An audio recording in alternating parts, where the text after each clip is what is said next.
My name is Chester, and for 5 years, I lived beside a woman named Monica, who I thought I could read without effort. I knew her routines, her habits, the way she whispered jokes under her breath when she thought only I could hear them.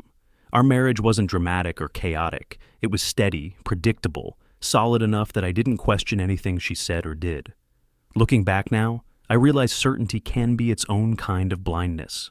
The red flags were there, subtle but persistent.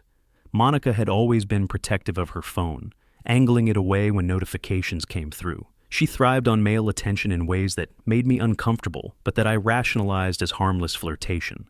When we went out, she'd laugh a little too hard at other men's jokes, touch their arms when she spoke, maintain eye contact just a beat longer than necessary. I told myself it was confidence, charm, social grace. Now I understand it was something else entirely. The last normal week of my old life began when Monica told me she was going on a girls' trip to Jamaica with 2 friends from college, Iris and Claudia. She was excited in a way I hadn't seen in a while, packing early, planning outfits, checking weather updates like it was a mission. She bought new bikinis, new dresses, new everything. I teased her about bringing half the closet. She rolled her eyes but smiled. "Chester, it's Jamaica," she said. "I'm supposed to overpack." I laughed. "Just don't come back with a regret tattoo." She nudged my shoulder. "Please, I'm not 20 anymore." But there was an energy about her preparation that felt different. She researched the resort obsessively, memorizing restaurant names, bar locations, activity schedules. She bought a new perfume, had her hair professionally styled, got her nails done in bright coral. It was more preparation than our honeymoon had received. When I mentioned this, she dismissed it with a wave. "It's been forever since I've had a real vacation, Chester. Let me be excited." The morning she left, we sat in the kitchen eating toast and drinking coffee. She wore a bright sundress, her hair tied up, sunglasses perched on her head, even though the sun hadn't risen yet. She kept checking her phone, smiling at messages from Iris and Claudia. "You'll be okay without me?" she asked, half joking. "I'll survive," I said. "Just text me when you land." She kissed my cheek, grabbed her overstuffed suitcase, and walked out the door, humming to herself. I watched her drive away, not thinking for a second that this was the moment everything began to shift. For 5 days, life continued as usual. I worked from my home office, troubleshooting network issues for our corporate clients, attending virtual meetings, maintaining the steady rhythm of my IT manager responsibilities. Dinner alone didn't bother me. I'd done it before, during her previous trips. The house felt peaceful, quiet, organized in the way it never was when Monica was home. A few short messages came through from her. Photos of beaches, palm trees, drinks with umbrellas. Everything looked normal. Everything sounded normal. I didn't feel a hint of what was coming. Her first day messages were typical. Flight was smooth, resort is gorgeous. Followed by a picture of their room balcony overlooking turquoise water. Day 2 brought photos of elaborate cocktails and the 3 women laughing on the beach. Day 3 was quieter. Just a single image of a sunset with the caption, "Beautiful night." Days 4 and 5 were almost silent. Just brief responses to my check-in messages. "Having fun," she'd write. "Tell you everything when I get back." But the night before she returned, I woke up around 3 in the morning with a strange heaviness in my chest. No reason behind it, no dream I could remember. Just a quiet, unsettled feeling sitting in the middle of my ribs like a stone. I lay in bed staring at the ceiling, trying to shake the sensation that something fundamental had changed while I wasn't paying attention. I brushed it off as anxiety about returning to our normal routine after 5 days of bachelor solitude. If I had paid more attention to that early warning, maybe nothing would have changed. Or maybe the truth was always coming, no matter what I did. Monica came back on a Thursday afternoon.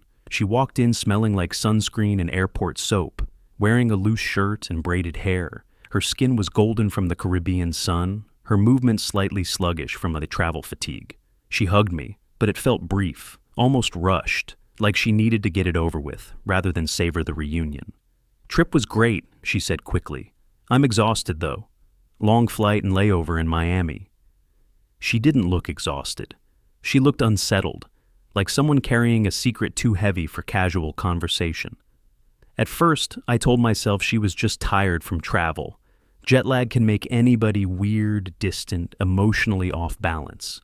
But within 24 hours, I noticed things I couldn't explain away.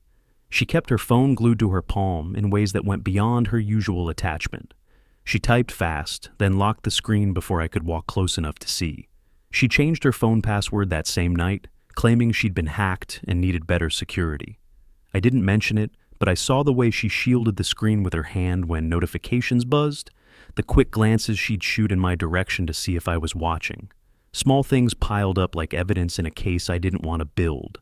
She showered the moment she got home, staying under the water for nearly 30 minutes.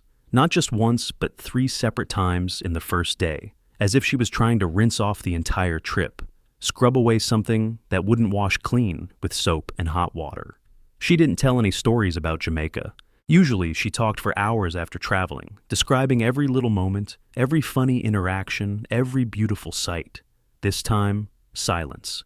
When I asked simple questions, she dodged them with responses so vague they felt intentionally evasive. How was the resort? It was fine.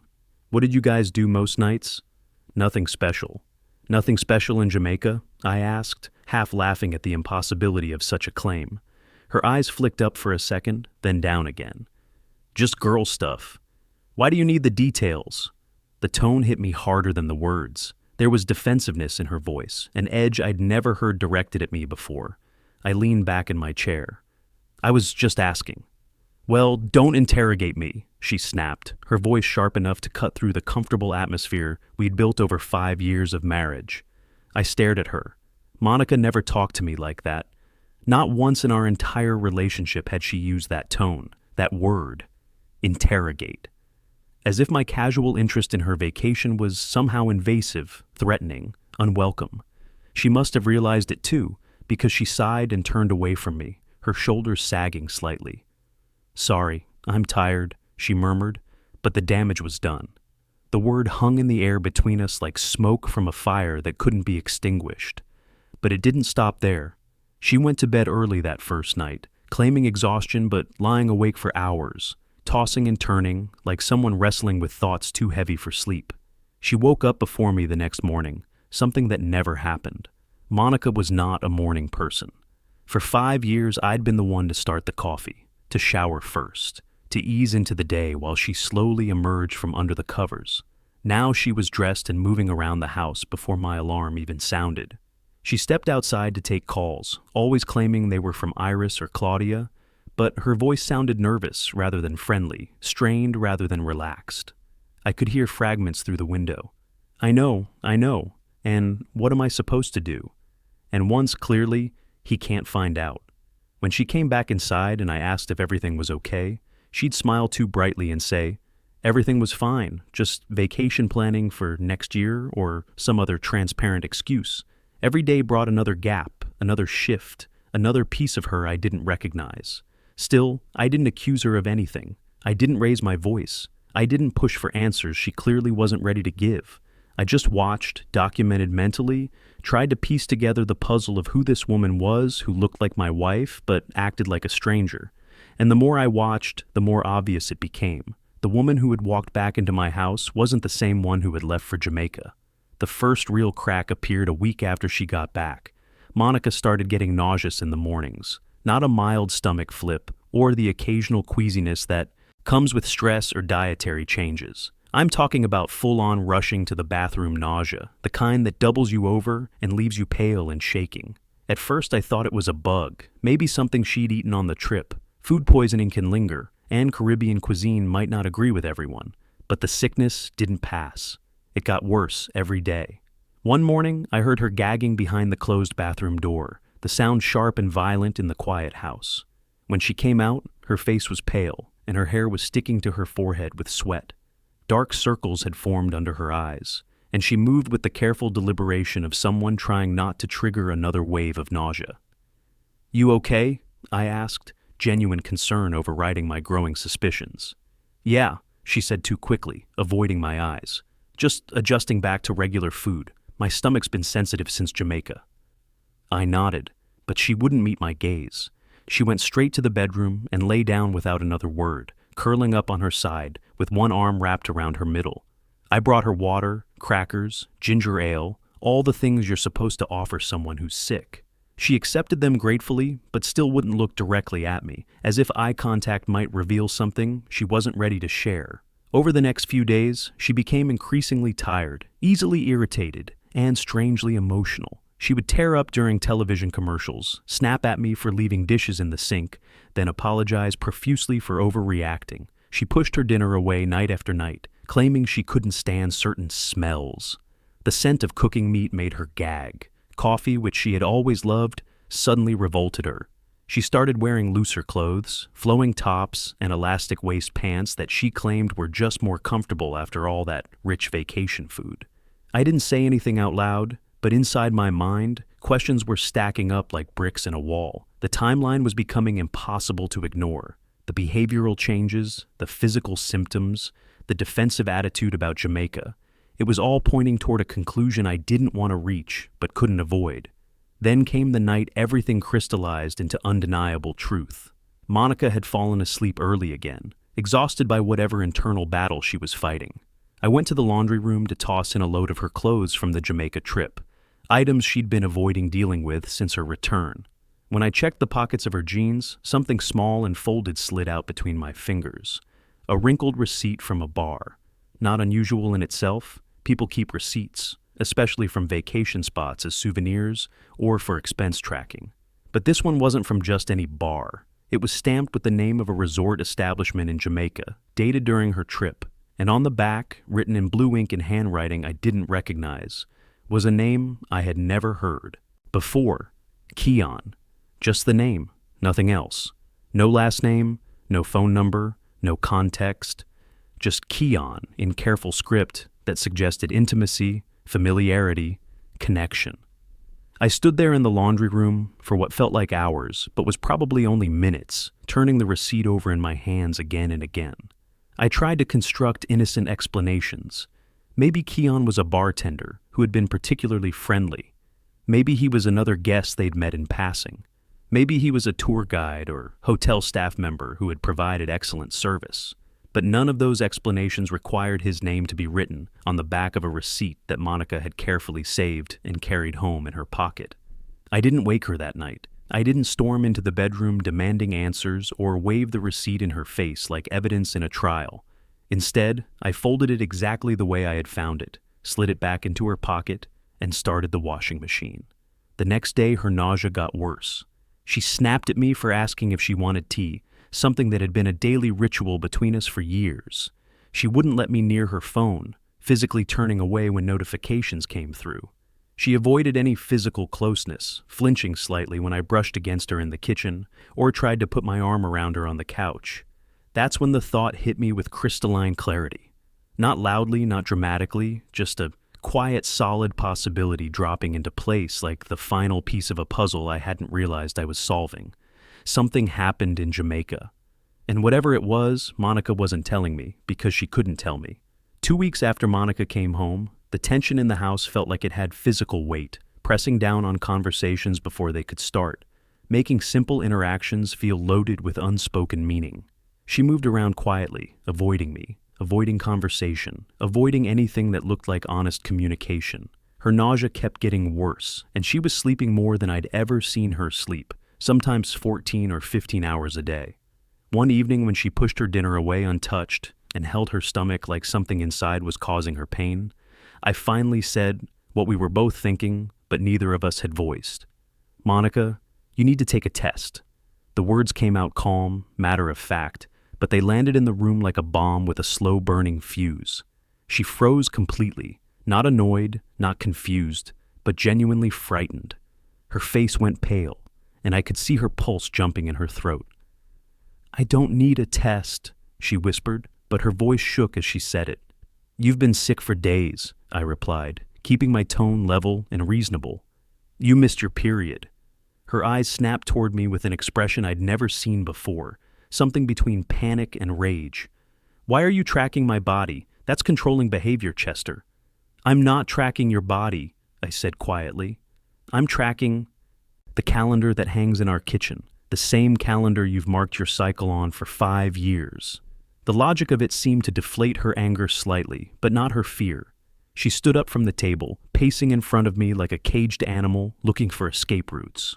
I didn't raise my voice. I didn't push harder or demand immediate answers. I just waited, letting the silence stretch between us until it became unbearable.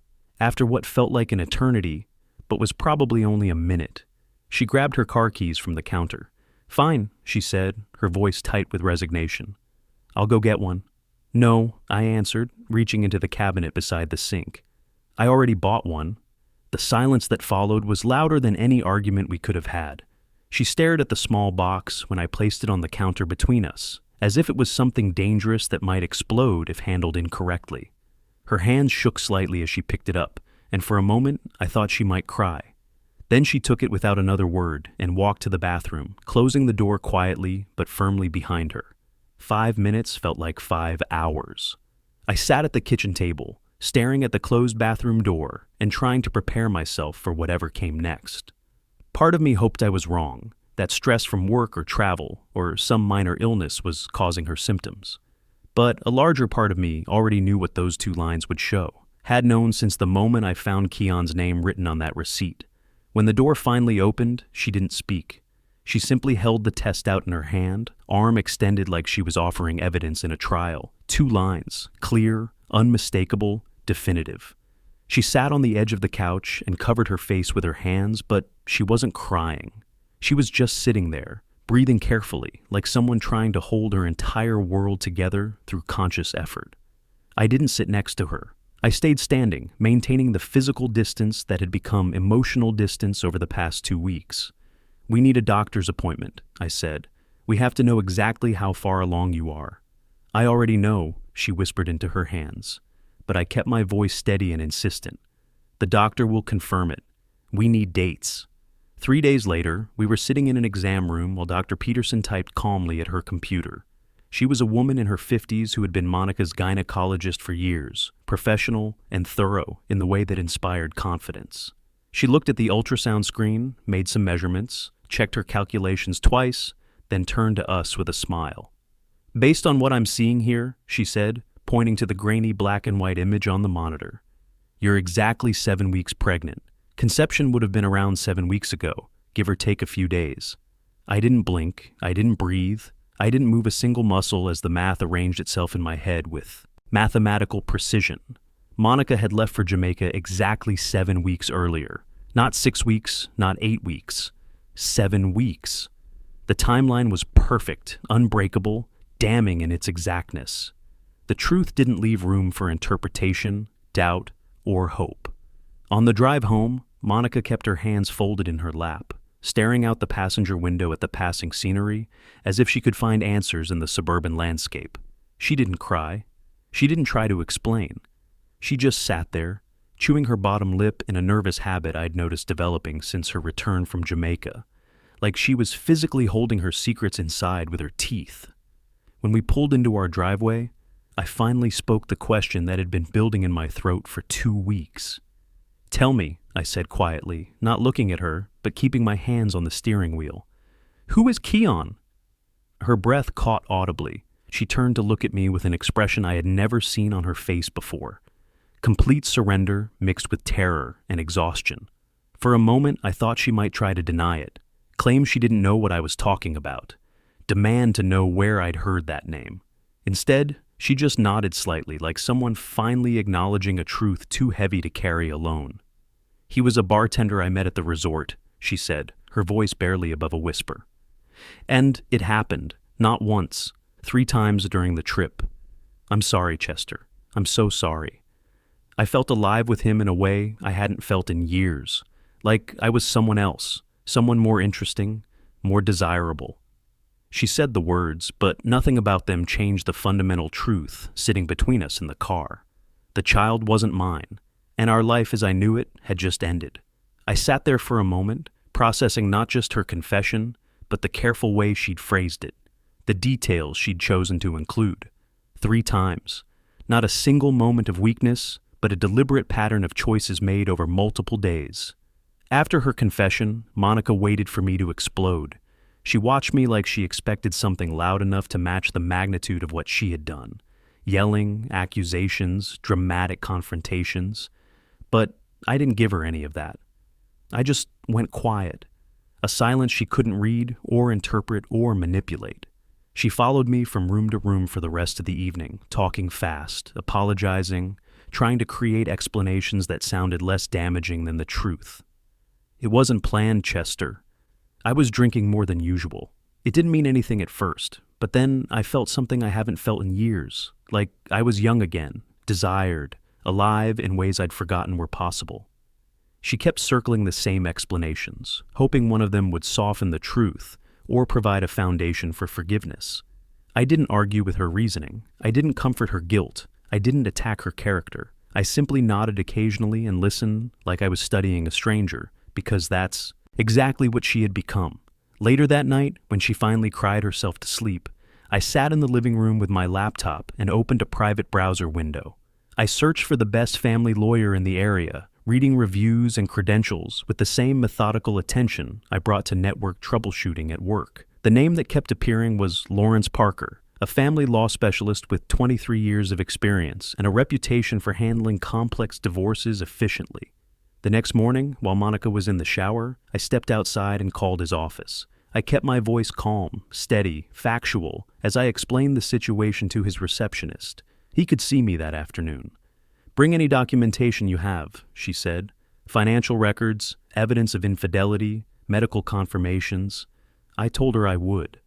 Lawrence Parker's office was quiet, organized, and cold in the way that serious places usually are. He was a man in his late 50s with gray hair and reading glasses, someone who had clearly handled situations like mine many times before. He didn't look surprised when I told him the story, walking him through the timeline, the pregnancy confirmation, Monica's admission. Infidelity wasn't new to him, but when I mentioned the pregnancy and the mathematical certainty of the timeline, he leaned back slightly. "You need to protect yourself," he said, "legally and financially, immediately. This kind of situation can get complicated fast if you don't take the right steps now." He laid out the process: separate finances, document everything, prepare divorce papers, keep emotions completely out of the legal proceedings. I agreed to all of it without hesitation. When I got home, Monica was sitting on the couch with red, swollen eyes. She stood up quickly when I walked in. "Chester, we can fix this," she said, her voice shaking with desperation. "I'll do anything, therapy, counseling, whatever it takes. I know I messed up, but I want to save our marriage." "We'll talk later," I replied, keeping my expression completely neutral. That sentence seemed to break something inside her. She reached for my arm, but I stepped aside smoothly, maintaining the physical distance that had become symbolic of everything else. I spent the rest of the week quietly gathering what I needed. I opened a new bank account and transferred my portion of our $85,000 in savings. All legal, all documented, all clean. I copied financial records, printed email confirmations, organized everything Lawrence would need. For the first time since Monica had returned from Jamaica, I felt my world steadying under me, not because of anything she had done, but because I finally had a plan. By the weekend, everything was ready. Lawrence had drafted the divorce petition, complete with timelines, medical documentation, and a signed statement outlining Monica's written confession. The file was organized and airtight. I didn't tell her I had already submitted the papers. I didn't mention that a court date was pending. I just moved through the house with the kind of calm efficiency that put her increasingly on edge. Saturday evening, I asked Monica if we could talk. She looked relieved, like she thought the worst had passed, and we were finally going to work through our problems like adults. "Of course," she said, attempting a smile that wavered at the edges. "Let's fix this, Chester. Let's save what we built together." We sat in the living room. She positioned herself close to me on the couch, trying to bridge the physical distance I had maintained all week. I shifted slightly away, maintaining boundaries she didn't seem to understand. "Chester," she began, "I've been thinking about everything constantly. Therapy might help us process this. Or maybe we could take a trip together, just the two of us, to reconnect. I know I messed up terribly. I know I hurt you in ways I can't take back, but I want to save our marriage." I listened without interrupting, letting her finish her entire speech. When she was done, I reached into the folder beside me and placed a thick stack of papers on the coffee table between us. "What's that?" she asked, though her expression suggested she already knew the answer and was terrified of confirmation. "Divorce filings," I said simply. She blinked several times, as if the words hadn't quite registered. "What?" "No, Chester, wait. We haven't even tried to work through this. We haven't done counseling or therapy or anything.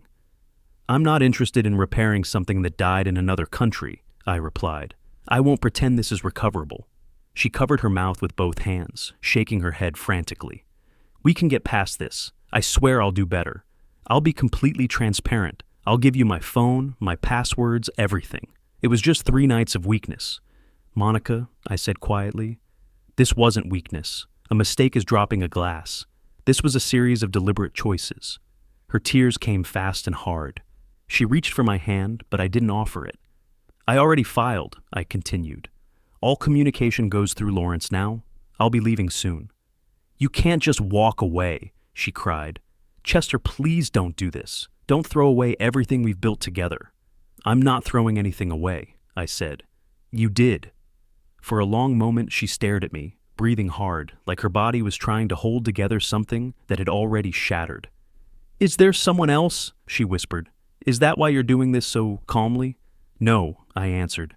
There doesn't need to be someone else for me to respect myself. I started packing that night, not frantically, not angrily, just methodically. I took only what belonged to my life moving forward. When Monica asked where I was going, I told her that information wasn't something she was entitled to anymore. The conversation wasn't a negotiation. It was a notification.